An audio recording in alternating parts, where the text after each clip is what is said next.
ஏன் ஏசாயாவை வெறுத்து யாக்கோபை நேசித்தார் என்று நான் உங்களுக்கு சொல்லுவேன் என்று சொல்லி போட்டு இந்த மெசேஜ் அதை சொல்லாம அந்த மெசேஜுக்குரிய காரியங்களை பேசினா, ஆனா அதற்குரிய காரியத்தை நான் சொல்லு. யாராவது அப்படி ஃபீல் பண்ணீங்களா, உணர்ந்தீங்களா? ஓகே, இந்த வசனத்தை நாம எடுக்க போறோம். ரோமர் 9. இன்றைக்கும் ரோமர் 9. ஓகே,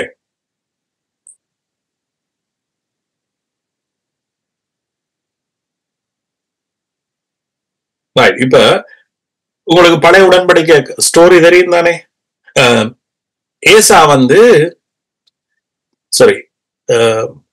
ஆபிரகாமுக்குத்தான் வாக்குத்தத்தம் என்று கொடுத்தது முதலாவது ஆபிரகாமில இருந்தா ஸ்டார்ட் பண்ணுது. அது எல்லாருக்கும் தெரியும். சோ ஆபிரகாமுடைய மகன் ஈசாக்கு, முன்னர் இஸ்மவேல் பிறந்தது, ஆனா அது வாக்குத்தத்தத்தின்படி பிறக்கல. சோ அதனால அந்த அந்த கிருபையினுடைய ஆசீர்வாதம் அல்லது புத்திர சுவிகாரம் ஈசாக்கிடத்துல பூஸ். ஈசாக்குக்கு வயிற்றுல 2 இரட்டை குழந்தைகள் ரெபேக்காளுக்கு. சோ அதுல மூத்தது ஏசா, 2வது யாக்கோபு. அப்ப வயிற்றுல இருக்கேக்கு ஆண்டவர் சொன்னார், இளையவன் தான் ஆசீர்வதிக்கப்படுவான். யாக்கோபு அவனை விட, ஏசாவோட பலத்த ஜாதியா இருப்பான். சோ அங்கேயே அவர் சொல்றார், ஓகே, என்னுடைய ஆசீர்வாதம் இப்படித்தான் இருக்கு. சோ அந்த சிரேஷ்ட புத்திர அந்த ஆசீர்வாதம் அந்த கிறிஸ்துவால அவருடைய சம்பாதிப்பால அவருடைய கிரியைகள் மூலமாக வரப்போற ஆசீர்வாதம், அது எப்படிப்பட்ட ஆசீர்வாதம் என்பதெல்லாம் இங்க ஏற்கனவே சொல்லப்பட்டிருக்கு. அதனால அவர் சொன்னார், மூத்தவன் இளையவனை சேவிப்பான்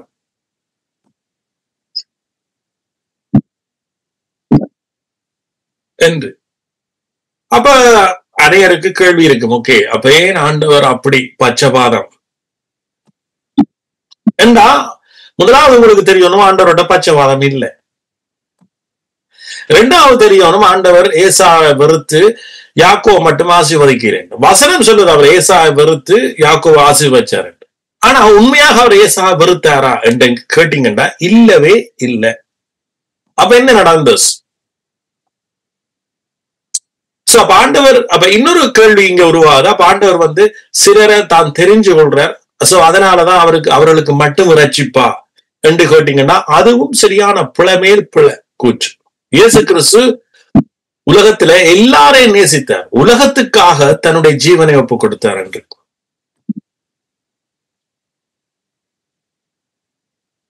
சோ அப்ப இங்க இருந்து நாம பெரிய ஒரு புதையல சத்தியத்தை நாம எடுக்க போறோம் வெளியில. அது உங்களோட வாழ்க்கைக்கு, அது இதை கேட்கிறவருடைய வாழ்க்கைக்கு பெரிய ஆசீர்வாதமா இருக்கும். ஆண்டவற்ற வழியையும் அவருடைய குணாதிசயத்தையும் அவருடைய ஆசீர்வாதத்தை நீங்க இன்றைக்கு தெளிவா புரிவீங்க கட்டாயம். சோ இத புரியறதுனால நீங்க இங்க இந்த இடத்துல வந்துருவீங்க. சோ இந்த இடத்துக்கு வந்த உடனே தேவ பிரசன்னம் உங்களோட எப்போ இருந்தோண்டே இருக்கு. ஆமே, ரைட். இங்க பாத்தீங்கன்னா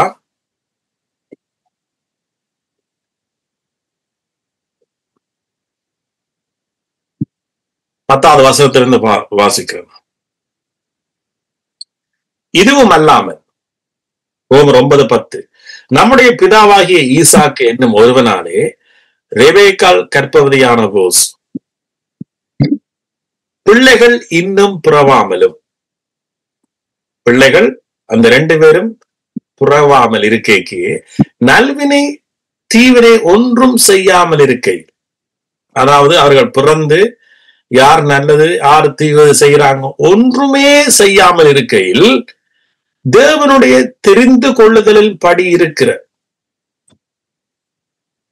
அவருடைய தெரிந்து கொள்ளுதலின் படி இருக்கிற அவருடைய தீர்மானம் கிரியைகளினால் நிலை நிற்காமல் அழைக்கிறவராலே நிலை நிற்கும்படிக்கு. ஆண்டவற்ற வழி எப்பவும் அதுதான் என்பதை அவர் அன்றைக்கு யாக்கோவுக்கு, ரெபேக்காலுக்கு அல்லது ஈசாக்கே வெளிப்படுத்துற. இங்க வா, உலகமே, உலகத்திலே இருக்கிற மக்களே, உங்களுடைய கிரியைகளாலே அல்ல, அழைக்கிறவரால நிலை நீக்கும்படிக்கு. எத்தனை பேருக்கு இப்ப புரியுது? கிரியைகளாலே அல்ல, அழைக்கிறவரால. யாரு நம்ம அழைச்சஸ்?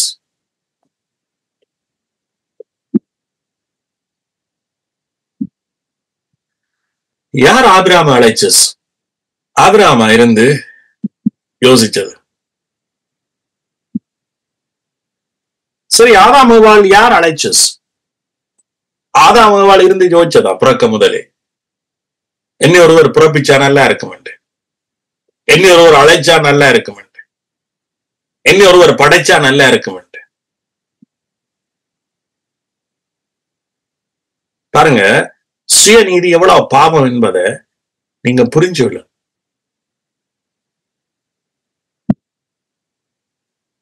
கிரியைகளினால நீதிமான் ஆகிறது எவ்வளவு ஒரு பெரிய கொடுமையான பாவம் என்பதை மனுஷன் புரிஞ்சுள்ள.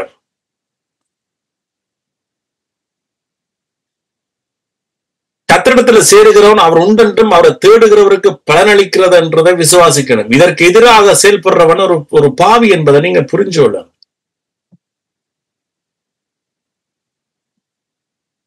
கர்த்தருடைய ஆசீர்வாதத்தை நாம நம்முடைய கிரியையினால சம்பாதிக்கிறத எவ்வளவு பாவம் என்பதை நீங்க புரிஞ்சுக்கணும். இத புரிஞ்சு கொள்ளாமத்தான் நாம இன்றைக்கு ஒரு கிறிஸ்தவனாக வாழ்ந்த காலங்கள் பலக்கு.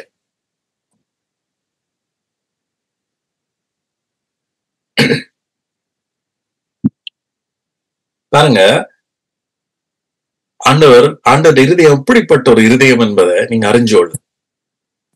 அவர் ஏசாய வெறுத்தீங்க என்று சொல்லி நீங்க பாக்குறீங்க. ஆனா ஏசா வெறுத்தது என்று நீங்க பாக்குறீங்க. ஆனா அவர் யாக்கோபை எவ்வளவு கிருபையினால் ஆசீர்வதிச்சார் என்பதையும், அதுதான் என்னுடைய வழி, அதுக்குள்ள நீங்களாவே வாங்க என்கின்ற ஒரு பெரிய சுவிசேஷத்தை ஆண்டவர் இந்த வசனத்தினோட அவளைப்படுத்துறார்.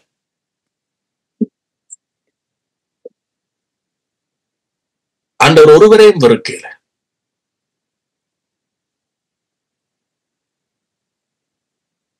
எல்லாரும் ரட்சிக்கப்பட வேண்டும் என்பதே அவருடைய சித்தம். ஆனா ஏன் எல்லாரும் பெற்றுக்கொள்ளல? ஏன் ஏசா சிரேஷ்ட பார்த்த அவன் தான் வெறுத்தான், அவன் தான் வேணாம்.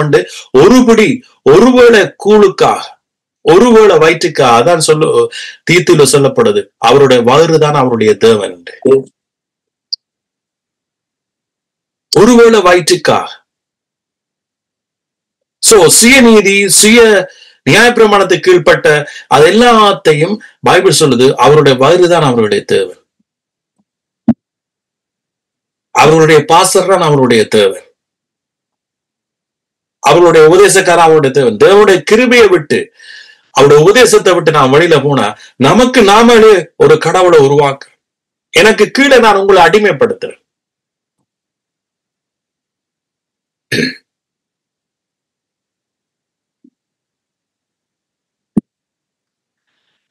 பாருங்க, இங்க தெளிவா பேசுறார். பிள்ளைகள் இன்னும் புறவாமல். கடவுள் ஈசாக்குக்கு சொல்லிக்க, ரெபேக்காளுக்கு சொல்லிக்க, மூத்தவன் இளையவனை சேவிப்பான். ஏண்டா மூத்தவனுக்கு தான் ஆசீர்வாதம் போகணும். ஆனா இங்க இளையவனுக்கு போஸ். ஆண்டவர் என்ன சொல்றார்?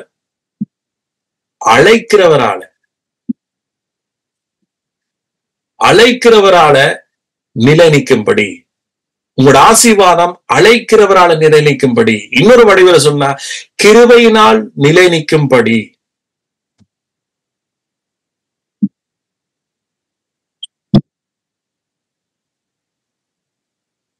ரைட்? இப்ப இத நீங்க புரிஞ்சோன்னீங்க, இது நல்லா புரிஞ்சுட்டீங்க, ஆண்டவர் அன்பையும் புரிஞ்சுட்டீங்க, அவரோட இருதயத்தையும் புரிஞ்சுட்டீங்க, ரைட்?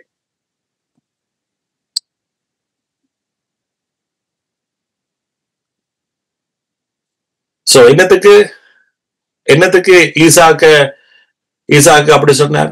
என்ன ரீசன்? திரும்ப சொல்றேன், என்ன ரீசனுக்காக அப்படி நடந்தது? என்ன ரீசனுக்காக அப்படி சொன்னார்? நான் என்னால நானே தான் ஆசீர்வதிப்பேன். என்னுடைய கிருபை, என்னுடைய அன்பு, இதுதான் கடவுள் என்பதை அவர் வந்து பிரஸ்தாபப்படுத்துறார். அப்படி யாக்கோபை சிநேகித்து ஏசாவை வெறுத்தேன் என்றும் எழுதியிருக்கிறது. ஆகையால் நாம் என்ன சொல்லுவோம்? தேவனிடத்தில் அநீதி உண்டு என்று சொல்லலாமா? சொல்லக்கூடாதே. பாருங்க, கண்டெக்ஸ்ட பாருங்க. பவுல் வந்து இங்க அவர் இப்படி சொன்னாலும் அவர் என்ன சொல்றார்? அப்படி சொல்லக்கூடாதே. சோ அப்ப மேல் சொன்னதன்படி அவர் உண்மையா ஏசாவை வெறுக்கையில என்றுதான் சொல்ல வாரு. அவர் ஏசாவை வெறுக்கையில, ஆனா ஏசா வந்து எப்படியாச்சும் அவருடைய அந்த சிரேஷ்ட புத்திரத்தை, கிருபையினால் வர்ற ஆசீர்வாதத்தை அவன் புறக்கணிச்சு தட்டி கழிப்பான் என்பது ஆண்டவருக்கு முதலே தெரியும்.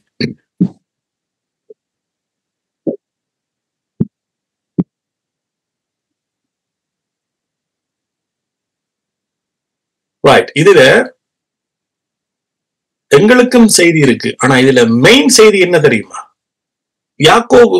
ஏசா வந்து மூத்தவன், யாக்கோபு வந்து இளையவன். இந்த ஏசா வந்து சிரேஷ்ட பாவத்தை வெறுத்தான், யாக்கோபு அதை நேசிச்சு பெற்றுக்கொண்டான்.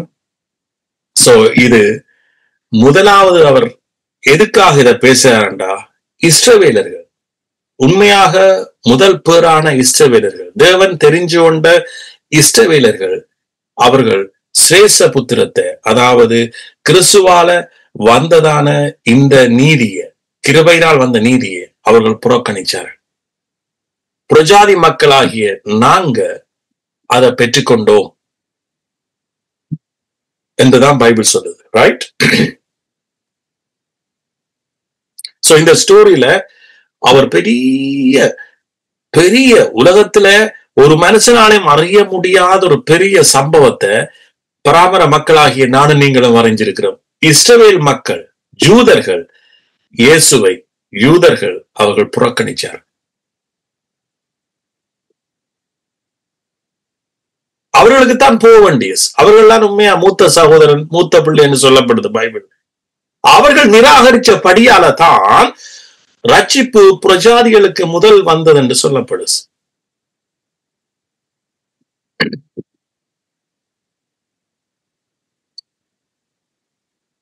ஆனா அவர் உண்மையா இஸ்ரவேலை வெறுத்தாரா?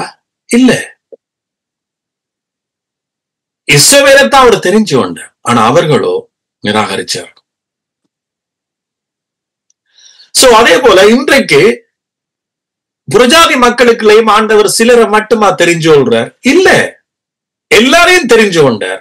ஆனா அநேகர் கிருபையினால் வர்ற சுதந்திரத்தை, இந்த சிரேஷ்ட புத்திர சுவிகாரத்தை அநேகர் விசுவாசத்தினால எடுத்துக்கொள்ளாம தங்களுடைய கிரியைகளினால தேடுகிறபடியால அவர்கள் கண்டடையாமல் இன்னும் இருக்கிறார்.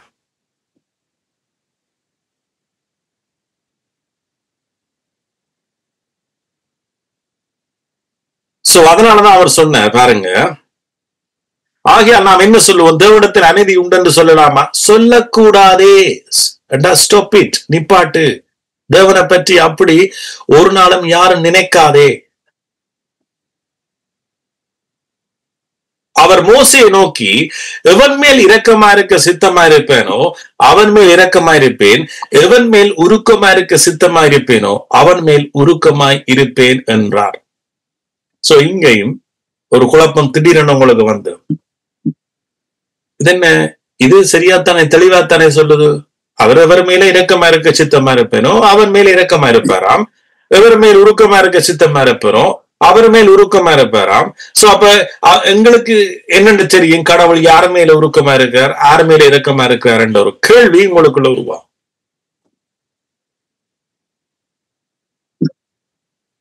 சோ என்னத்துக்கு அவர் அப்படி சொல்றா தெரியுமா? அடுத்த வசனத்தையும் பாருங்க. ஆகையால், இந்த மேல் வசனத்தோட சேர்ந்து ஆகையால் என்று வந்தா நான் இப்போ சொல்றேன்னா, நீங்க மேல் வசனத்தை திரும்ப திரும்ப ஆண்டவர்கிட்ட கேட்கணும். என்ன சொல்ல வாரீங்க இங்க? நீங்க உண்மையா பச்சைவாதம் பார்த்து கொஞ்சம் பேர் மேல இரக்கம் செய்றீங்களா? கொஞ்சம் பேர் உருக்கம் இருக்கிறீங்களா? சோ அதனாலதான் இன்றைக்கு அநேகம் பேர் கைவிடப்பட்டிருக்கிறார்களா என்று நீங்க யோசிக்கலாம். ஆனா நீங்க சொல்லுங்க, இல்ல இல்ல, ஏதோ நாங்க தான் பிள்ளையா புரிஞ்சிருக்கிறோம், என் அப்பாவை குறிச்சு நான் தான் பிள்ளையா புரிஞ்சிருக்கிறேன் ஒழிய, ஆனா அப்பா அப்படிப்பட்டவர் அல்ல என்கின்ற ஒரு முதலாவது சிந்தை உங்களுக்கு உருவாகி அவரிடத்துல கேளு, அப்பா பவுல் சொல்லுவார். ரைட்? சோ அப்ப அவர் சொல்ல, ஆகையால் விரும்புகிறவனாலும் அல்ல, ஓடுகிறவனாலும் அல்ல, இறங்குகிற தேவனாலே ஆம். இறங்குற விரும்புறனாலும் ஒன்றுமில்லை, ஓடுகிறனாலும் ஒன்றுமில்லை. அங்க நீங்க மேல பாத்தீங்கன்னா, கிரியையினால் நிலை நீக்கிறாமல் அழைக்கிறவரால் நிலை நீக்கும்படிக்கு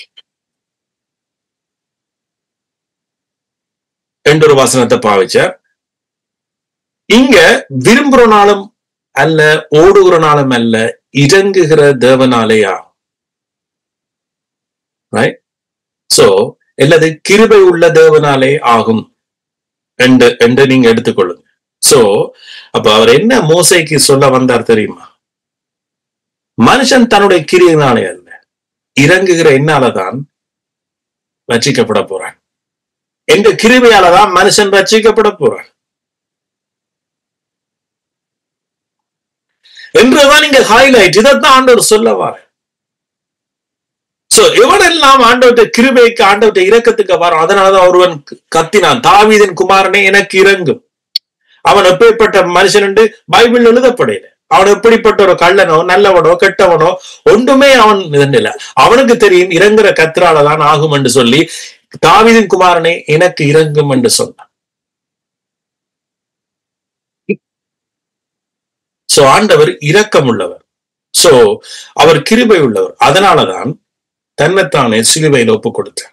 சோ அந்த சித்தத்தின் படிதான் நானும் நீங்களும் இறங்குற கத்திராலதான் ஆகும் என்கிற அந்த சித்தத்தின்படி தேவன் தன்னுடைய குமாரனை இழந்தார். சோ இஸ்ரவேலர்கள் இதை புரிஞ்சு கொள்ளல. அவர்கள் தங்களோட சுயநீதியினாலதான் எல்லாம் ஆகும் நினைச்சார். இன்னைக்கு உலகத்தில் இருக்கிற மக்கள் தங்களுடைய சுயநீதினா எல்லாம் ஆகும் நினைக்கிறாங்க. ஆனா ஆண்டவர் என்னத்தை சொல்ல வார தெரியுமா?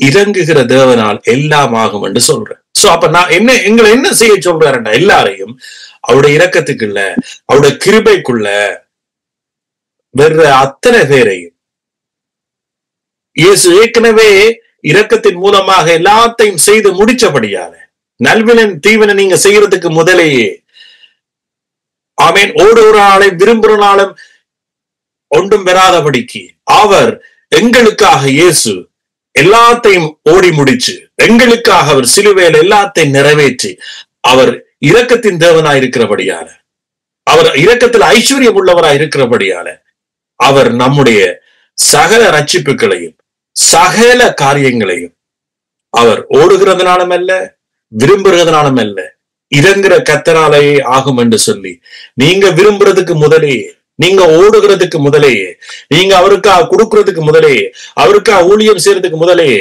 அவரை நீங்க விரும்புறதுக்கு முதலேயே, அவரை நீங்க நேசிக்கிறதுக்கு முதலேயே அவர் தன்னுடைய இரக்கத்தினால சிலுவையில செய்து முடிச்சார் என்பதுதான் இங்க தேவன் நமக்கு வெளிப்படுறார். இதை புரிஞ்சோண்டு இந்த தேவனுடைய வீட்டுக்குள்ள ஒரு மனுஷன் வந்தானண்டா, இந்த சத்தியம் தான் அவருடைய வீடு, இதுக்குள்ள வந்தானண்டா, அவன் நிச்சயமாக அவன் பிரகாசிப்பான். பாருங்க அடுத்த வசனத்தை, மேலும் என்னுடைய வல்லமையை உன்னிடத்தில் காண்பிக்கும்படியாக. சோ இதெல்லாம் ஏன் தேவன் தன்னுடைய இரக்கத்தினாலதான், தன்னுடைய கிருபையினாலதான் ஏன் சொல்றாருண்டா, அப்பதான் தன்னுடைய வல்லமையை அவனிடத்துல காண்பிக்கலாம் என்றார். பாருங்க, மேலும் என்னுடைய வல்லமை உன்னிடத்தில் காண்பிக்கும்படியாகவும் என்னுடைய நாமம் பூமி எங்கும் பிரசாரம் படிக்கும்படி. இயேசுன்ற நாமம் என்றா இதுதான். இதை பிரசங்கிக்காவிட்டா இயேசுன்ற நாமத்தை நாம பிரசங்கிக்கல. அவர் தன்னை திருவுளம் பற்றின எல்லா இடமும் சொல்றார், நானே கர்த்தர், நானே தேவன், நானே எல்லாத்தையும் செய்கிறவர். சரி, என்னுடைய நாமம் பூமியில் எங்கும் பிரசாம்படியாகவும் உன்னை நிலைநிறுத்தினேன் என்று பார்வோனிடத்துல போய் சொல்லு. சோ இப்ப இங்க நான் இன்னும் ஒரு பெரிய சத்தியத்தை நான் உங்களுக்கு சொல்ல போறேன். பாருங்க, பவுல் எவ்வளவு பவுலுடைய நிறுவனங்கள் எடுத்தீங்கன்னா எவ்வளவு பழைய உடன்படிக்கையை கொண்டு வந்துருவார் பாத்தீங்களா? எப்படி அங்க மறைக்கப்பட்ட காரியங்களை கொண்டு வருவார் பாருங்களா? நாம் எல்லாம் சண்டே ஸ்கூல்ல ஒரு கதையைத்தானே படிச்சுட்டு வரோம். அது நல்லது, கதை தெரிஞ்சாதான் பின்னுக்கு வெளிப்பாடம் தெரிய வரும். அது நல்ல விஷயம் இல்லைன்னு நான் சொல்லல. சோ நான் கொடுத்தி பழைய ஏற்பாடு முதல் கரைச்சு குடிச்சபடியாதான் எனக்கும் வேற தெரியுது. கரைச்சு குடிச்சேன்னா அந்த ஸ்டோரி தெரியும். நானெல்லாம் ஒரு ஹிந்துல பிறந்து திடீரென்ன இயேசு கிறிஸ்துவுக்குள்ள போனேன். ஆனா எனக்கே தெரியாத ஏன் நான் பழைய உடன்படிக்கை ஸ்டோரி எல்லாமே எனக்கு தெரிய வந்தேன். எனக்கே அப்ப தெரியாது.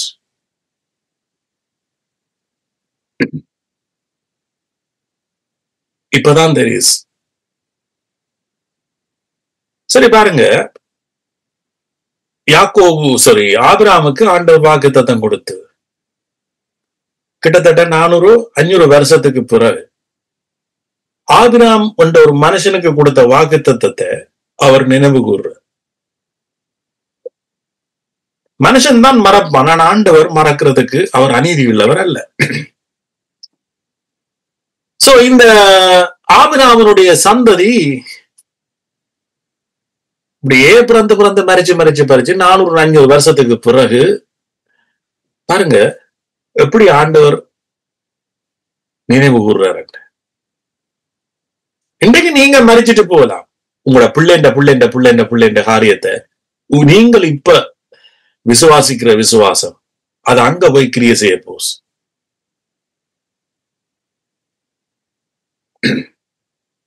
அதை நீங்க சரியான முறையில விசுவாசிக்கணும் தான் நான் கசப்படுறேன்.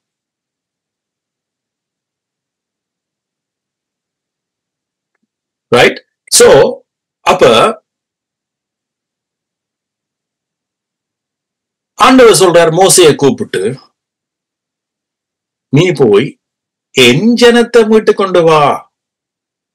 இத்தனைக்கும் அந்த ஜனங்கள் அங்க பார்வோனுடைய கடவுளை வணங்கி கொண்டிருக்குது.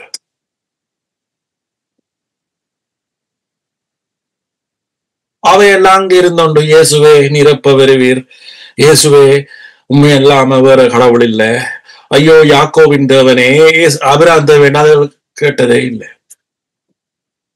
நீங்க ஹிஸ்டரி வேணுமென்றாலும் எடுத்து படிச்சு பாரு. ஆனா ஒட்டுமொத்தத்துல அது அடிமைத்தனத்துல கத்துதல், கூக்குரல் இடுதல், அவ்வளவுதான். ஆபிரகாமுக்கு சொன்ன வாக்கு தத்தத்தை ஒரு முறை நினைவு கூற மாட்டீரோன்னு கேட்டதும் இல்லை.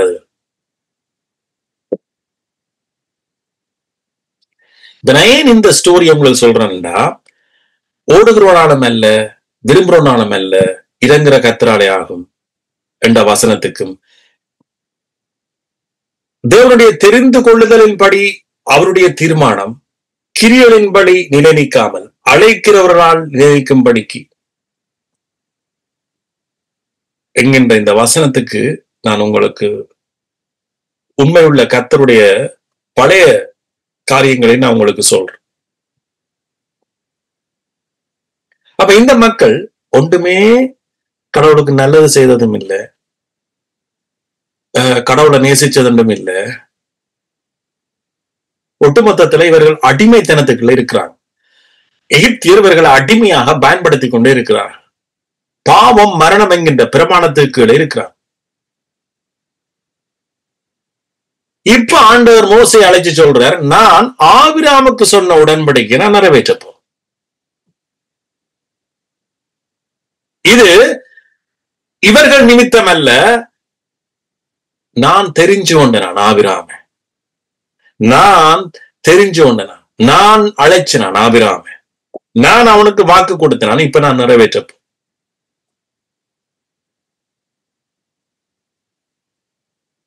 சோ பாருங்க, அப்ப மோசேக்கு சொல்றார், நீ போய் அவர்கள் அழைச்சு வா, பார்வன்கிட்ட சொல்லு, அவங்கள விட சொல்லி அவங்க வந்து எனக்கு என்ன செய்வாங்களாம், ஆராதனை செய்வாங்க.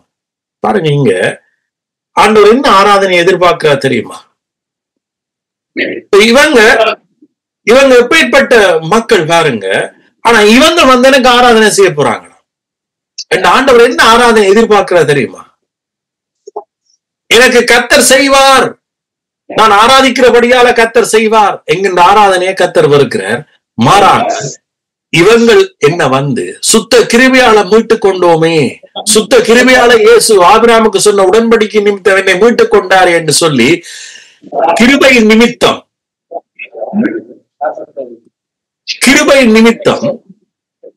அவரை அவங்க என்ன செய்யணுமா? கிருபை நிமித்தம் துதிக்கணும். இயேசு ஏற்கனவே என்னை மீட்டு கொண்டுட்டார். இயேசு ஏற்கனவே இந்த வியாதியை சிறுவையில சுமந்துட்டார். இயேசு ஏற்கனவே என்ன சகல காரியம் எனக்கா செய்துட்டார். இந்த ஒரு ஆராதனையைத்தான் கர்த்தர் நம்மிடத்தில் எதிர்பார்க்க.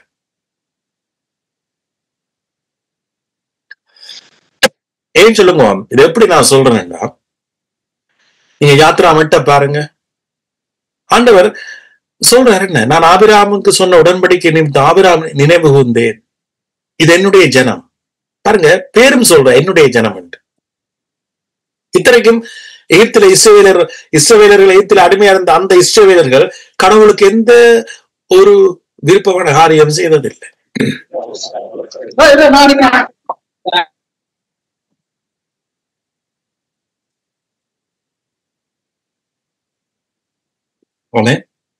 ஆனா அப்படிப்பட்ட ஜனங்களை என் ஜனம் என்றார். அப்ப அந்த அர்த்தம் என்ன?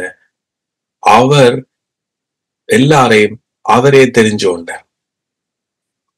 சோ இயேசு நம்ம தெரிஞ்சு கொண்டதை நாம புரியல, அவ்வளவுதான். நாங்க தானே ஏதோ அவரை தெரிஞ்சு கொண்ட மாதிரி தான் இன்னைக்கு எத்தனையோ கிறிஸ்தவர்கள் வாழ்றாங்க. சோ அதனால எங்களோட வாழ்க்கையில அவருடைய பிரசன்னமோ அவருடைய மகிமையோ அவருடைய வல்லமையோ கிரிய செய்யாது.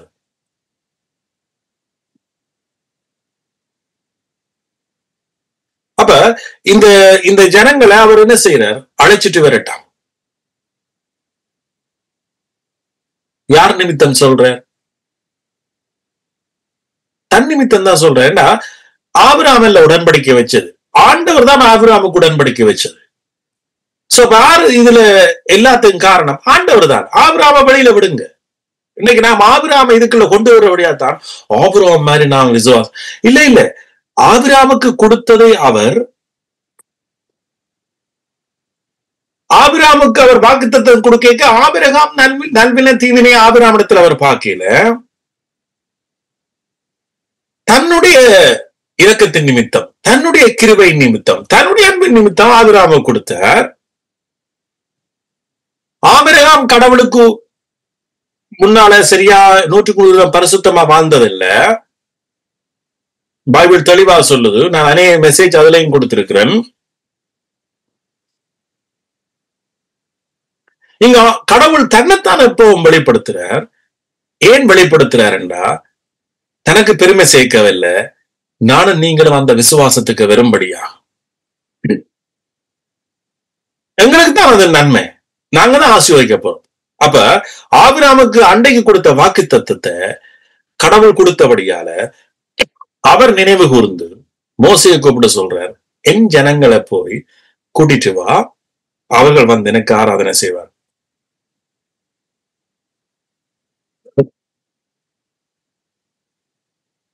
சோ பார்வோன் வந்து கடினமா இருந்தது.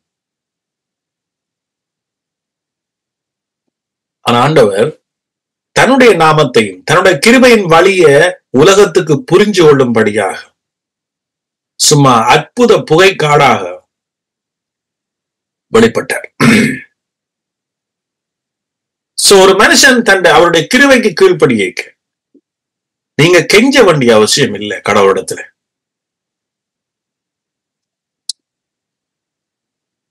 நீங்க கெஞ்சல் பிரசங்க ஜபங்கள் எல்லாம் இப்போ நான் சொல்லுவேன், அந்த ஜபம் எல்லாம் எனக்கு எங்க போனதுன்றே தெரியாது.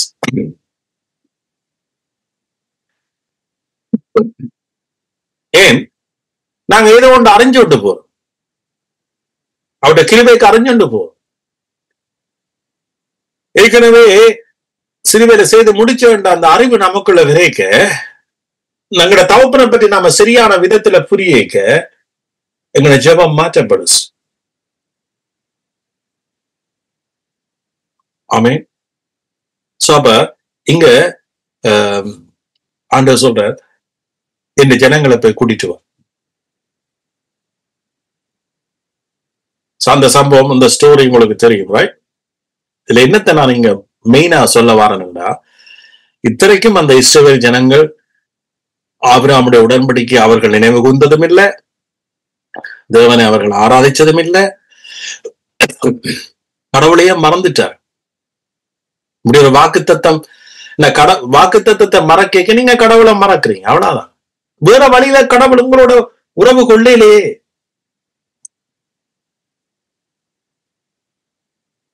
எந்த வழியில ஒரு மனுஷனோட ஆண்டவர் உறவு கொள்றார்? வாக்குத்தத்தத்தின் மூலமாக. ஆபிரகாமுக்கு வாக்குத்தத்தத்தின் மூலமாக, நான் உன்னை ஆசீர்வதிக்கவே ஆசீர்வதிப்பேன் என்று வாக்குத்தத்தின் மூலமா தானே உறவு கொண்டார். சோ அந்த வாக்குத்தத்தம் நமக்குள்ள இல்லையேண்டா, அது இயேசு கிறிஸ்து மூலமாய் நிறைவேற்றப்பட்டுட்டுதண்டா, எந்த வடிவில நீங்க கர்த்தரோட உறவில் இருக்கிறீங்க? அதான் சுயநீதி, தேவனுடைய பகை, பாவம்.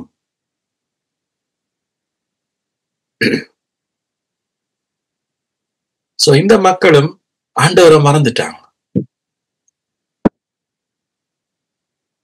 ஆனா ஆண்டவர் மறக்கல, அதுதான் உண்மை, அதுதான் ஹைலைட்டிங்.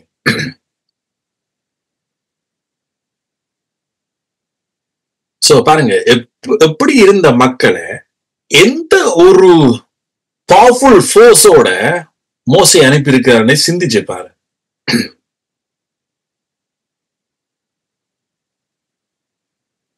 ஓடுற ஆளும் ஒன்றும் இல்லை, நல்வினை தீவினை செய்யற ஆளும் ஒன்றும் இல்லை, இறங்குற கர்த்தராலே ஆகும். அந்த கர்த்தருடைய நாமத்தை வெளிப்படுத்துறதுக்கு, இதுதான் கர்த்தருடைய நாமம், கிருபை அவருடைய நாமம். ஆமென். சோ இரக்கம் அவருடைய நாமம். சோ அப்ப இத வெளிப்படுத்த தான் பார்வோனுக்கு சொன்னார், நீ அவரை விடு. ஆனா பார்வோன் இருதயம் கடினமாயிடுச்சு, வாதைகள் அனுப்பப்பட்டது. ஆனா இஸ்ரவேல் மக்கள் பாதுகாப்பா செங்கடலை பிளந்து அவர்கள் வந்தார். ஆனா நீங்க பாருங்க, இப்ப மக்கள் எப்படிப்பட்ட பொல்லாத மக்கள் என்றதை நான் உங்களுக்கு சொல்ல வேண்டிய அவசியம் இல்லை. இவ்வளத்தை மீட்டு கொண்டு வந்த பிறகாவது இந்த மக்கள் திருந்தினார்களா? அப்ப ஜோதிச்சு பாருங்க, எகிப்தில் இருக்க இப்படி ஒரு பக்கா கிரிமினல் ஜனங்களா இருந்திருப்பார். மீட்டு கொண்டு வந்தும் கூட மோசைய முறுமுறுத்தாங்க, கடவுளை முறுமுறுத்தாங்க. அங்க ரச்சி இல்லையா, அங்க பிரேதக்குழி இல்லையண்டா, இங்க கொண்டு வந்தீங்க. அதான் ஆண்டவர் சொன்னார், இது வணங்கா கழுத்துள்ள ஜனம், இதை திருத்தவே முடியாது. ஆண்டவர் கிருபையினாலதான் செய்கிறார், கிருபையினாலதான் எல்லாமே நிலைநிக்குது என்கின்ற சத்தியத்தை இன்றைக்கு நீங்க ஏற்றுக்கொள்ளலேண்டா, உங்களை நான் என்றைக்குமே திருத்த முடியாது.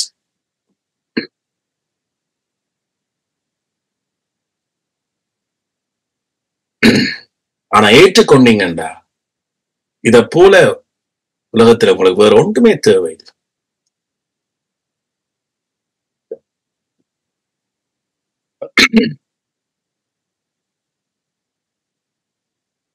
அப்படிப்பட்ட ஜனம் தான் இஸ்ரவேல் ஜனம். இந்த ஆண்டவர் தெரிஞ்சு கொண்டதே, எல்லாரும் நினைக்கிறது உலகத்துல நல்ல மனுஷனை தான் ஆண்டவர் தெரிஞ்சு கொண்டாரு. இல்ல இல்ல இல்ல, நான் உங்களுக்கு முந்தைய ஒரு மெசேஜ்ல சொன்னேன், ஆண்டவர் தெரிஞ்சு கொண்டது உலகத்திலேயே கேவலம் கெட்ட ஜனத்தை தான்.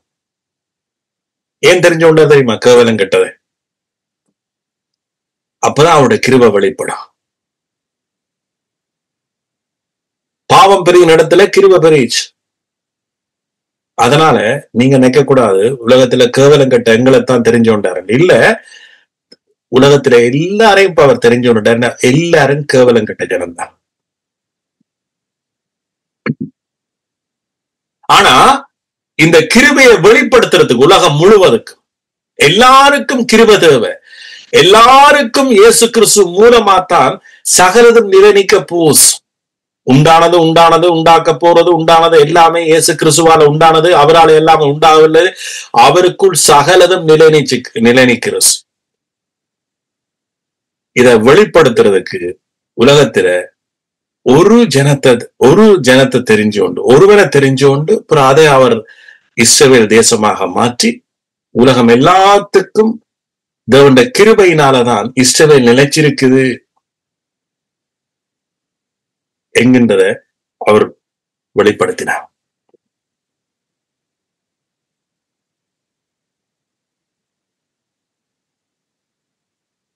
சோ அதுதான் இங்க 9 சொல்றேன். சோ இப்ப விளங்குதா யாக்கோபையே அவர் தெரிஞ்சு கொண்டாரு. யாக்கோபின் மூலமாக எங்களுக்கு அவர் சுவிசேஷத்தை அறிவிக்கிறார். என்ன அறிவிக்கிற?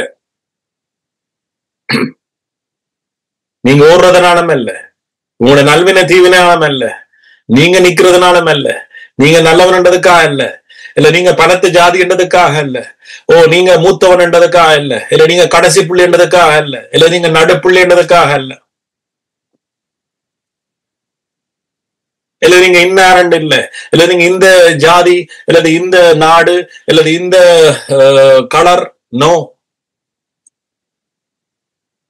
அழைக்கிறவரால் நிலைநிற்கும்படி வசனம் என்ன சொல்லுது? திரும்ப வாசிக்கிறேன்.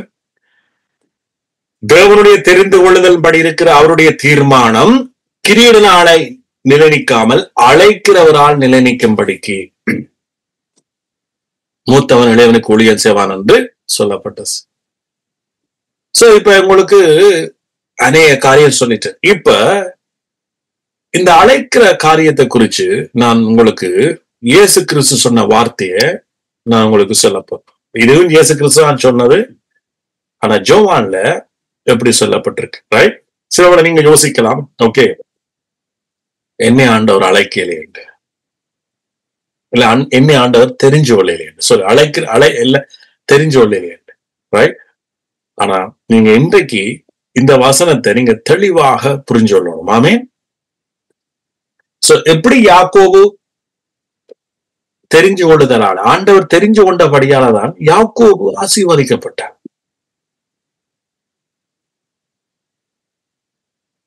எப்படி ஆபிரகாம தெரிஞ்சு கொண்டாரோ அந்த முதல் தெரிவினாலதான் விரும்பியோ விரும்பாமலோ ஈசாக்கு ஆசீர்வதிக்கப்பட்டார். ஈசாக்கு அங்க ஆபிரகாமுடைய இருந்த அந்த தெரிஞ்ச பொழுது ஆண்டவர்கிட்ட அந்த வசனம் அப்படியே ஈசாக்கு கவர அப்புறம் அப்படியே எங்க போகுது? யாக்கோபிட்ட. அப்படியே கடைசியா இயேசு கிட்ட வந்துச்சு.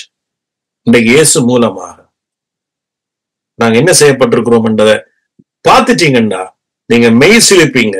மெய் சிலிர்க்க வலிக்கிட்டுச்சேன்னு சொன்னா நீங்க இதை விட்டு, இந்த சத்தியத்தை விட்டு நீங்க கடைசி வரைக்கும் நீங்க செத்தாலும் என்ன செய்ய மாட்டீங்க, விலக மாட்டீங்க. ஆமென். யோவான் 15 எடுப்போமா?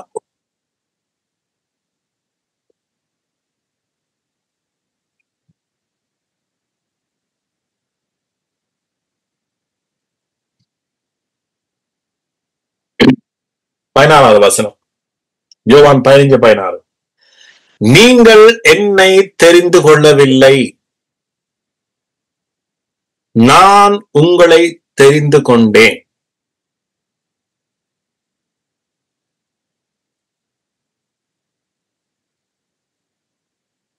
சோ இப்ப இப்படியே இந்த வசனத்தை வச்சுக்கொண்டு இப்ப நீங்க ஆண்டவர் ஏசா வெறுத்து யாக்கோ மட்டும் தெரிஞ்சிட்டாரடா, அவன் என்ன செய்தான் யாக்கோபு என்று கடுமையா யோசிக்க வலிக்கிறீங்க, யோசிச்சிருப்பீங்க.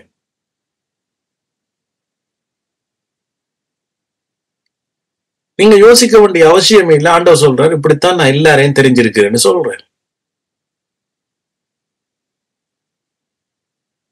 யாக்கோவை எப்படி தெரிஞ்சு கொண்டேனோ ஏசாவை வெறுத்து, அப்படியே நான் உலகத்தில் இருக்கிற அத்தனை மக்களையும், பிறந்தது பிறக்க போறது இனிமேலும் பிறக்க போறது,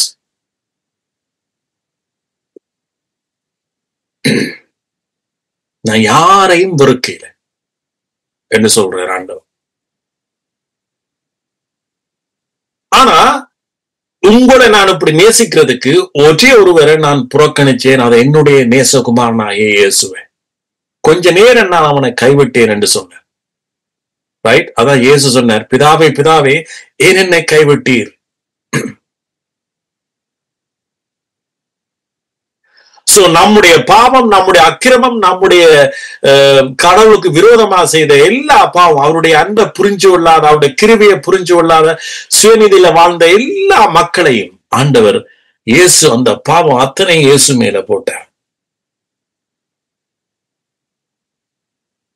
அதன் பிறகு அந்த இயேசுதான் சொல்ற, நீங்கள் என்ன தெரிஞ்சு கொள்ளல, ஆபிரகாம் என்ன தெரிஞ்சு கொள்ளல, ஆபிரகாமுடைய சந்ததி எகிப்தில அடிமைப்பட்டிருக்க அவங்க என்ன தெரிஞ்சு கொள்ளல, ஆனா நான் உங்களை தெரிஞ்சு கொண்டேன். நீங்கள் என் நாமத்தினாலே பிதாவை கேட்டுக்கொள்வது எதுவோ,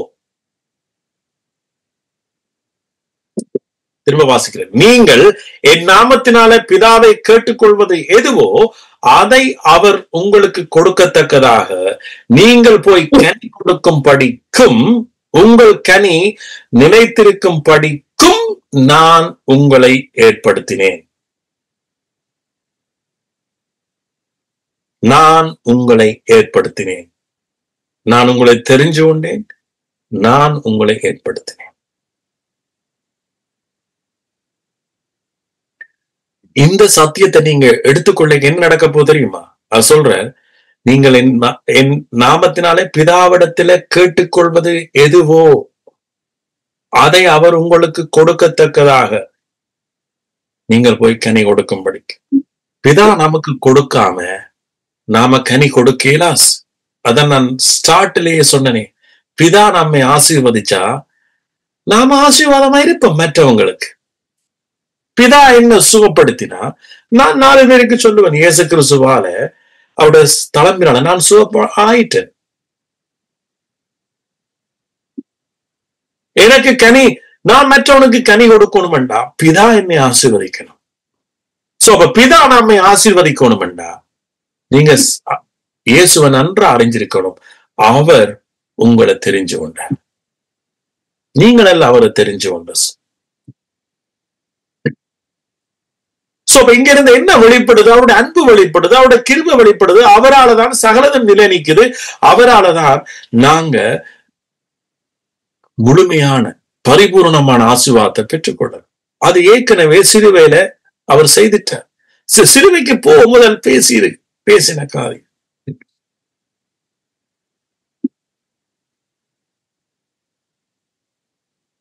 ரைட்?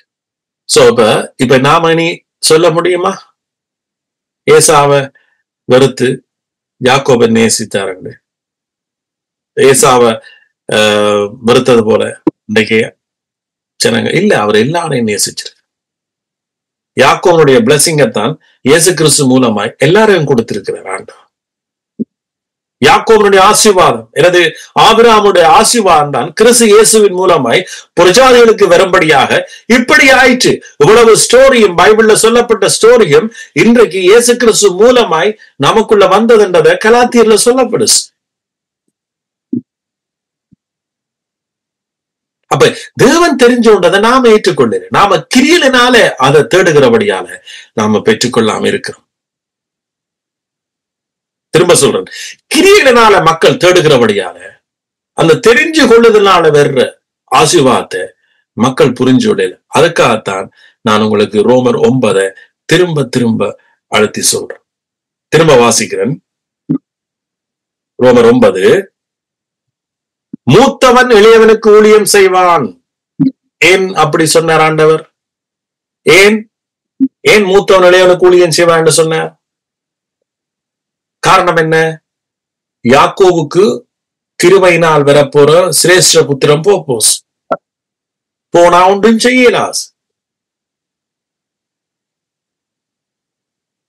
ஊழியம் தான் செய்யணும். இல்லாதவன் ஊழியம் தான் செய்யணும்.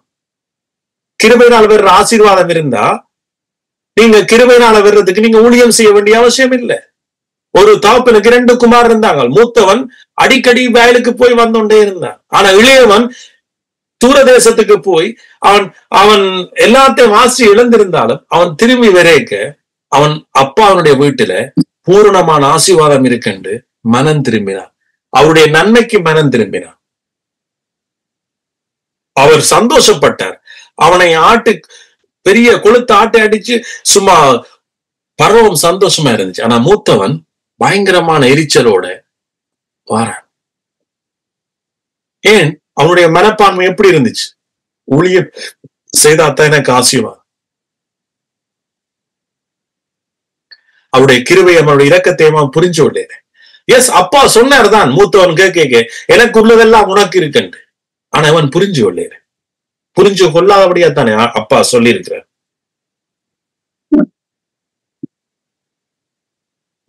புரிஞ்சு கொள்ளாதபடியாத்தானே அவன் ஊழியம் செய்திருக்கிறான். இன்னைக்கு எத்தனையோ பேர் ஊழியம் செய்யறாங்க.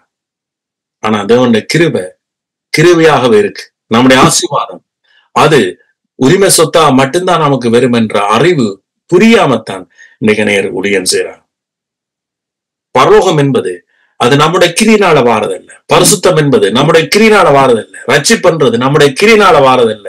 சுரேஷ புத்திரம் என்பது நம்முடைய கிரினால வாரதல்ல.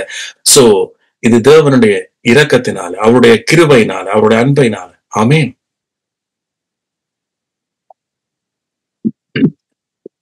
சோ அதனாலதான் இயேசு சொன்னார், நீங்க என்ன தெரிஞ்சொள்ளல, நான் உங்களை தெரிஞ்சு கொண்டேன். இதை புரிஞ்சுனீங்கன்னா பிதாவினால கேட்டுக்கொள்வதோ அவர் உங்களுக்கு தருவார். அப்பொழுது நீங்க என்ன செய்வீங்க? கனி கொடுப்பீங்க.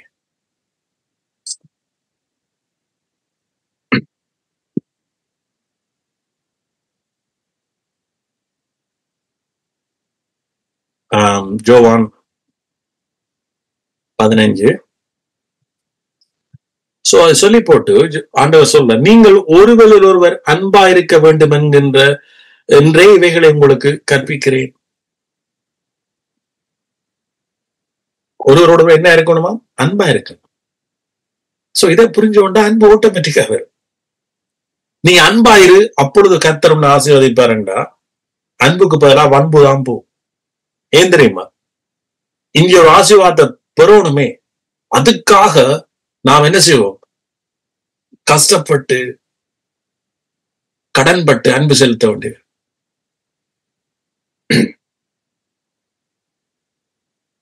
இது இது இது வந்து நீங்க யாரும் சொல்லித்தர மாட்டாங்க. நீங்க பாத்தீங்கன்னா கஷ்டப்பட்டு நாம அன்பு செலுத்துவோம். கஷ்டப்பட்டு சேர்ச்சில பக்கத்துல பிடிக்காத ஒரு ஆள் இருந்தாலும் பாச சொல்லுவார், அன்பு செலுத்துங்க என்றா எங்களோட முகத்திலையும் சிரிப்பிலையும் செலுத்திலையுமே தெரியும் அன்பு எப்படி. ஏன்? ஆனா இங்க பாத்தீங்கன்னா இத புரிஞ்ச உடனே, இந்த சத்தியத்தை புரிஞ்ச உடனே, தேவன் அன்பை நாம இயேசு அன்பை புரிஞ்சுட்டோன்னே நாம ஒரு நல்ல ஒரு ஸ்தலத்துல முதலாவது நிக்க ஆரம்பிக்கிறோம். சோ ஒரு தெளிவு, ஒரு ஒரு ஒரு ஃபவுண்டேஷன் நமக்குள்ள வருது. சோ அப்ப ஆண்டவர் சொல்ற, நீங்க அப்ப ஒரு நேசிப்பீங்க.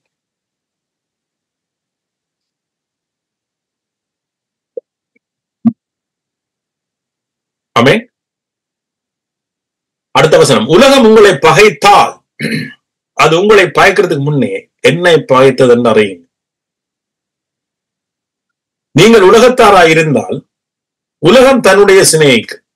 நீங்கள் உலகத்தாராய் இராதபடியினாலும் நான் உங்களை உலகத்தில் இருந்து தெரிந்து கொண்டபடியினாலும் உலகம் உங்களை பகைக்கிறது. இன்னைக்கு ஏன் உலகம் எங்களை பகைக்குது தெரியுமா?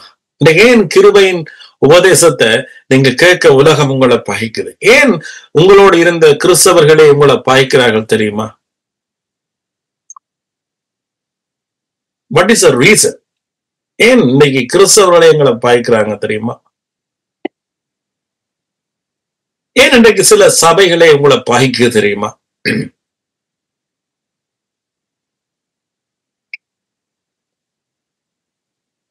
என்ன நீங்க தேவன் தெரிஞ்சு கொண்ட அந்த சத்தியத்தை நீங்க நிலைச்சிருக்கிறபடியால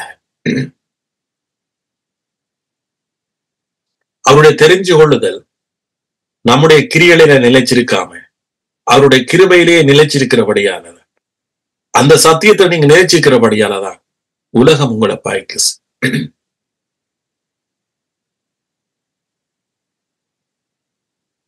இயேசுவே அறியாதவன் பாய்க்கிறத விட இயேசுவை அறிந்த ஜனங்கள் உங்களை பாய்க்கிறதுக்கு காரணம் நீங்க சரியான சத்தியத்தை நிக்கிறபடியால.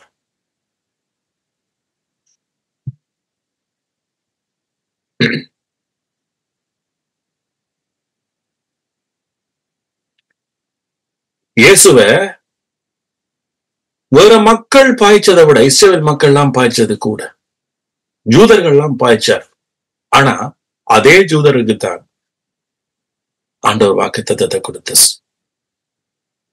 அவர்கள் வாக்குத்தத்தத்தை விசுவாசத்தின் மூடாம பெற்றுக்கொள்ளாம நியாயப்பிரமாணத்தின் ஊடாக பெற்றுக்கொண்டபடியால அவர்கள் இயேசுவை பகைத்தார்.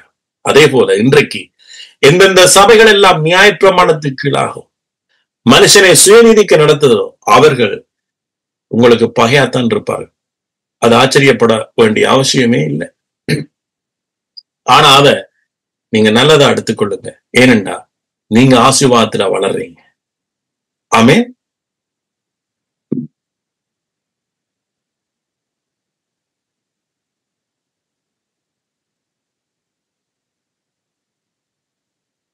பாருங்க 21 வசனம். அவர்கள் என்னை அனுப்பினவரை அறியாதபடினாலே என் நாமத்தின் இவைகளை எல்லாம் உங்களுக்கு செய்வார்கள். ஏன் மேல வசனம் என்ன சொல்லுது? அவர்கள் என்னை துன்பப்படுத்தினதுண்டா உங்களையும் துன்பப்படுத்துவார்கள். அவர்கள் என் வசனத்தை கை கொண்டதுண்டானால் உங்கள் வசனத்தையும் கை கொள்ளுவார். வசனத்தை ஒருவன் கை கொண்டா உங்க வசனத்தை கை கொள்வாங்க, இல்லையண்டா உங்களை துன்பப்படுத்துவாங்க. சோ ஆண்டவர்கிட்ட வசனத்தை ஏற்றுக்கொள்றதும் அந்த வசனத்தின்படி உங்களை நீங்க கிறிஸ்துவுக்குள்ள உறுதிப்படுத்துறதும் இதுதான் நீங்க அவருக்கு நிலைச்சிருக்கிறீங்க. ஆமீன். சோ இதைத்தான் கர்த்தர் உங்களிடத்துல எதிர்பார்க்கிறார். ஆமீன். நான் முடிக்கிறேன். இப்ப உங்களுக்கு விளங்குன்னு நினைக்கிறேன், விளங்குமன்னு நினைக்கிறேன். ஆமீன். இயேசுண்ட வழிய புரிஞ்சிட்டீங்க. ஆமீன். கிறிஸ்தவ வழிய புரிஞ்சிட்டீங்க, அவருடைய அன்பை புரிஞ்சிட்டீங்க. ஆமீன். யாக்கோபு ஏன் ஏசாயவரது யாக்கோபை சிநேகிச்சார்ன்ற காரியத்தை புரிஞ்சீங்க. ஆமீன். அதை விட நான் திரும்ப திரும்ப அழுத்தி சொல்றேன், ரோமர் 9. ஆமீன். சோ ஆண்டவர் ஏன் மோசே சொன்னார், நான் சிலரை எவன் மேல இரக்கமா இருக்க சித்தமா இருக்க அவன் மேல் இரக்கமா இருக்கிறேன், எவன் மேல் உருக்கமா இருக்க சித்தம் அவன் மேல் உருக்கமா இருக்கிறேன்டா. நீங்களே முடிவுக்கு வாங்க, அவர் எல்லார் மேலேயும் இரக்கமா இருக்க சித்தமா இருந்தார். சோ அதனாலதான் இயேசு சிலுவையில காயப்பட்டார், நொறுக்கப்பட்டார், அடிக்கப்பட்டார், மரிக்கப்பட்டார். ஆமேன். சோ இப்ப நீங்க அந்த இரக்கத்துக்கு இருக்கிறீங்க. ஆமேன். நீங்க அந்த கிருபைக்கு இருக்கிறீங்க. ஆமேன். சோ கிருபைக்கு இருக்கிறீங்க.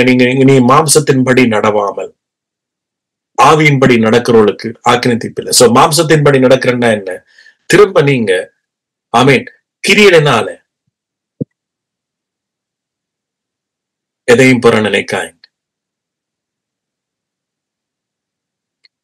நீங்க ஏற்கனவே ரட்சிக்கப்பட்டிருக்கிறீங்க, நீங்க ஏற்கனவே பரிசுத்தமாக்கப்பட்டிருக்கீங்க, ஏற்கனவே அவருக்குள் பரிபூர்ணமாக்கப்பட்டிருக்கீங்க, ஏற்கனவே நீதிமானாக்கப்பட்டிருக்கு. ஆமீன். சோ ஆகவே நீதியில இருந்து நீதிக்கு நடவுங்க, பரிசுத்திலிருந்து பரிசுத்தத்துக்கு போங்க. மாறாக நீதிமான் ஆகிறதுக்காக நீ முயற்சிக்க. பர்வத்தில்தான் நீங்க ஏற்கனவே இருக்கிறீங்க, பர்வத்திலிருந்து பர்வத்துக்கு நடவும். நீங்க பரலோகத்துக்கு போறதுக்காக ஒன்றை செய்யாது.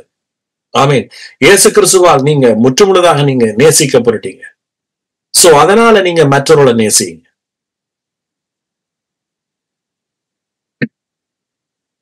அவருடைய கிருபை நாவியை நிந்திக்காம நீங்க வாழ்வீங்களா இருந்தா உங்களோட குடும்பத்தை அசைக்கிறதுக்கு, உங்களோட குடும்பத்தை உடைக்கிறதுக்கு எந்த ஒரு சக்தியும் எழும்ப முடியாது. ஆமீன். யாக்கோபு தரிசனத்தை காணிக்க தேவதூதர்கள் ஏறுகிறதும் இறங்குறதுமா இருந்தாங்க. வாட்சி பாருங்க 25ஆம் அதிகாரம் யாத்ரா 28 இன்னைக்கு.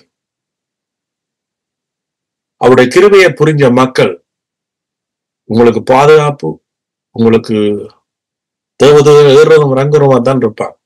நீங்க காண மாட்டீங்க.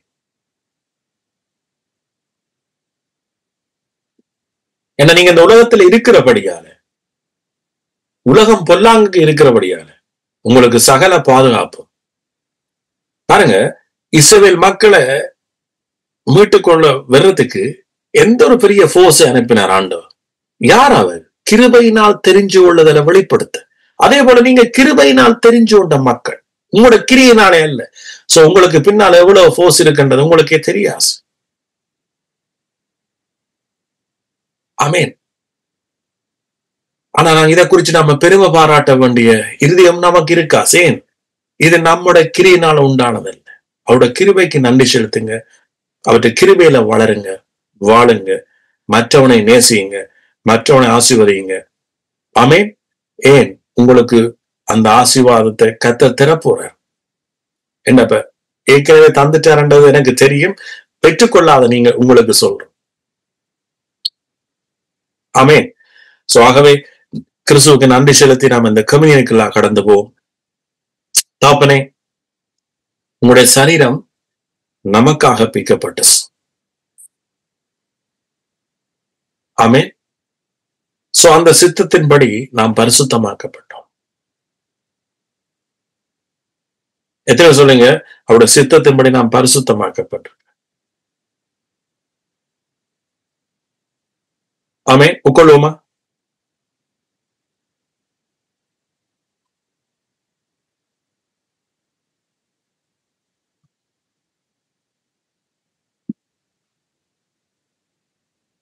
இது அவருடைய உடன்படிக்கையின் ரத்தம். அதான் நாங்க பார்த்தோம். ஆபிரகாமுக்கு கொடுத்த இந்த உடன்படிக்கை. ஆபிரகாம அவர் தெரிஞ்சு கொண்டார். ஆபிரகாமல்ல தெரிஞ்சு கொண்டது, ஆபிரகாம் கத்த தெரிஞ்சு கொண்டார். அவரே அவனுக்கு உடன்படிக்கையை கொடுத்தார். இந்த ஆசீர்வாதம் அவரே அதை நிறைவேற்றுகிறார். சோ இந்த விசுவாசத்துக்குள்ள நீங்க வரணும். இப்ப யோவான் 15 வாசிச்சேன், நான் உங்களை தெரிஞ்சு, நீங்கள் அல்ல அவர்களை தெரிஞ்சு கொண்டது, நான் உங்களை தெரிஞ்சு கொண்டேன் என்றார். சோ உலகத்தில் இருக்கிற ஒவ்வொரு மக்களையும் இயேசு தெரிஞ்சு கொண்டார். ஆனா நாங்க அதுக்கு மறு உத்தரவு கொடுக்கிறோமா? ஆண்டவரே, இயேசுவை நீங்க என்ன தெரிஞ்சு கொண்டீங்க? என்னத்துக்காக தெரிஞ்சு கொண்டீங்க? உங்களுடைய பரிபூர்ண ஆசீர்வாதத்தை எனக்கு தரும்படியா? என்னத்துக்காக ஆபிரகாம தெரிஞ்சு கொண்டார்? தெரிஞ்சு கொண்டு அடுத்த என்ன சொன்னார்? நான் உன்னை ஆசீர்வதிக்கவே ஆசீர்வதிப்பேன். சோ அப்ப ஏன் இப்ப உங்களையும் தெரிஞ்சு கொண்டார்?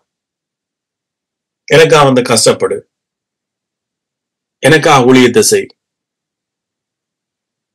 ஆண்டவர் உங்களை ஊழியம் செய்ய சொல்லி கேட்க போறேன், ஆனா நீங்களாவே செய்வீங்க. ஆமே. இந்த அன்பு எங்களுக்குள்ள அவற்றை அன்பு புரிய புரிய அந்த அன்பை நாம் என்ன செய்வோம் சொல்லுவோம். இப்பவோ நான் இந்த சுவிசேஷத்தை நான் நிப்பாட்டி இருக்கிறேன்.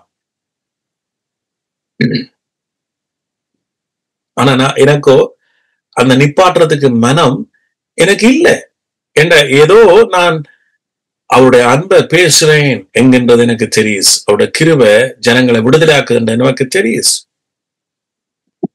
சோ ஆகவே கிறிஸ்துவுக்கு நன்றி செலுத்துவோமா? உட்கொள்வோமா?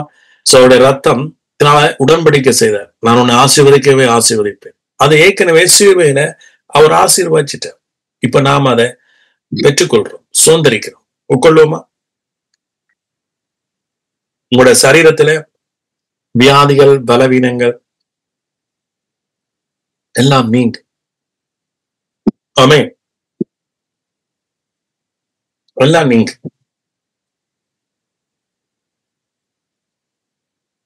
அது உங்களுடையது அல்ல. நீங்க உங்களை யாருன்னு புரிஞ்சிட்டீங்கன்னு சொன்னா,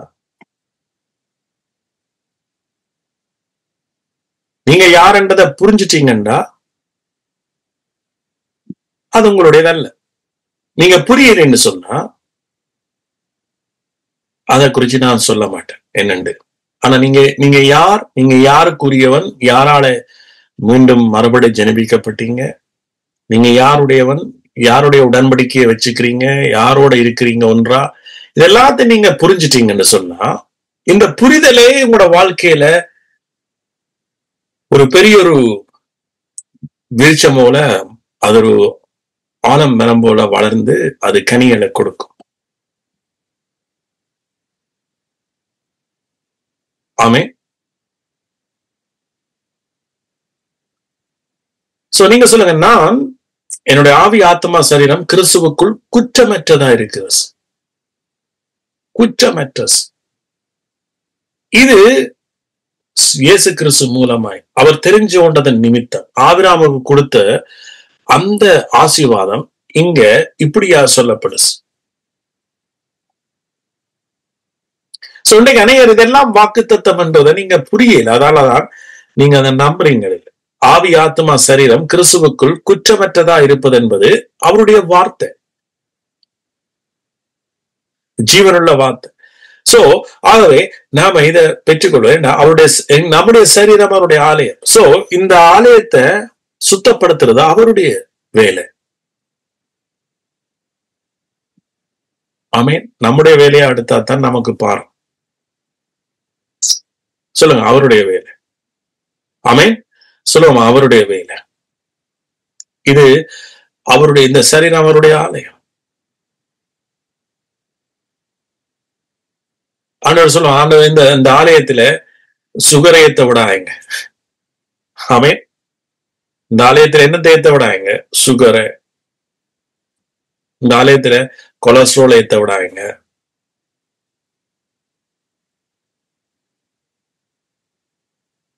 ஏண்டா அவருடைய ஆலயம் கனகாலம் இருந்தால்தான் நாம கனகாலம் அவருடைய அன்பை ருசிக்கலாம். ஆமேன். சோ அவருடைய கிருபையை ருசிக்கலாம். மோசேட்ட சொன்னார், என் ஜனங்களை பார்வோன்ட்ட சொல்லி விட சொல்லி என்ற நாமம் என்ன செய்யணும்? பிரஸ்தாபமாகும், என்னோட நாமம் மகிமைப்படும். சோ ஆகவே நீங்க கிறிஸ்துவின் நாமத்தினால நீங்க மகிமைப்படுவீங்க கட்டாயம். ஏற்கனவே அவர் சிலுவையில மகிமைப்படுத்தி இருக்கிறார். நாளடைவில் நீங்க அறிய நீங்க அவருடைய மகிமையை காணுவீங்க. ஆமேன். எல்லாருமா சொல்லுவோமா? தகப்பனே, உங்களுக்கு நன்றி செலுத்துறோம். உங்களோட வார்த்தைக்காய், உங்களுடைய சத்தியத்துக்காய், உங்களுடைய உண்மைக்காய் நன்றி.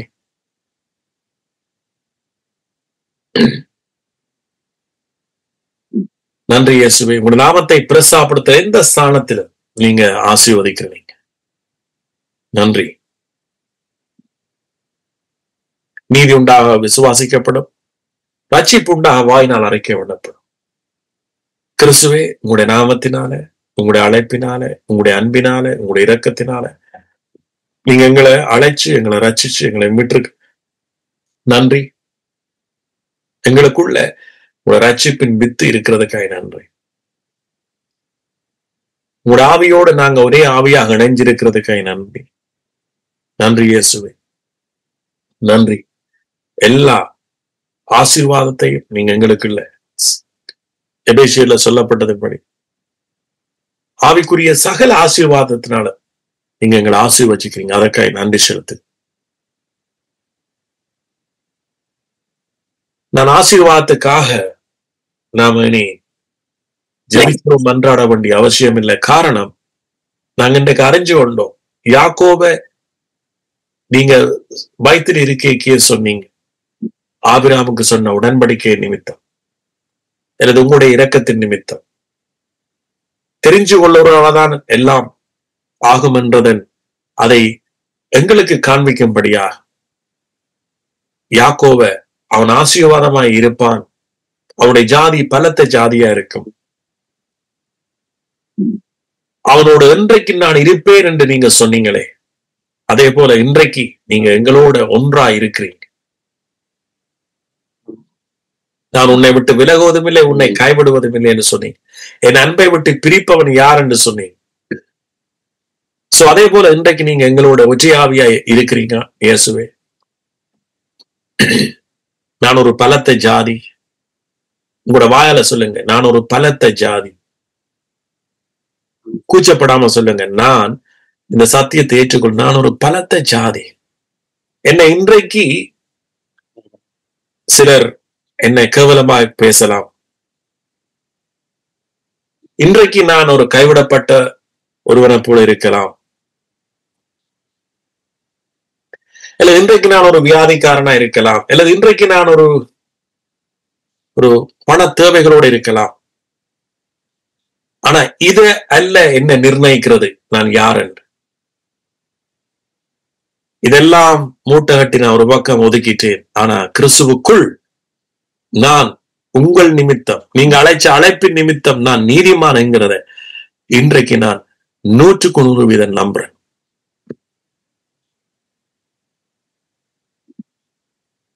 இதுல இருந்துதான் என்னுடைய வாழ்க்கை மாறப்போச்சு. பாவத்தோடும் மரணத்தோடும் அந்த பிரமாணத்தோடு எனக்கு போராட்டம் அல்ல. ஜீவனுடைய ஆவியின் பிரமாணம் என்னை பாவம் மரணம் என்கின்ற பிரமாணத்தை இருந்து விடுதலாக்கிட்டு நான் இப்ப நீதி பிரமாணம், கிறிஸ்துவனுடைய நீதி தான் எனக்குள்ள. எல்லா துதியும், எல்லா கனமும், எல்லா மகிமையும் என்னை அழைச்ச, பேர் சொல்லி அழைச்ச, என்னை இந்த கிருபைக்குள்ள கொண்டு வந்த, என்னை ஆசீர்வாதத்துக்குள்ள கொண்டு வந்த, இந்த பரிபூரணத்துக்கு கொண்டு வந்த, திரும்ப என்னை தகப்பனுடைய வீட்டுக்குள்ள கொண்டு வந்த இயேசுவின் நாமமே மகிமையின் நாமம் என்று சொல்லி உங்களை வாழ்த்துகிறோம், உங்களை வணங்குகிறோம். இயேசுவின் மூலமாய் ஜெபிக்கிறோம் ஜீவனுள்ள நல்ல பிதாவே, ஆமென்.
நன்றி.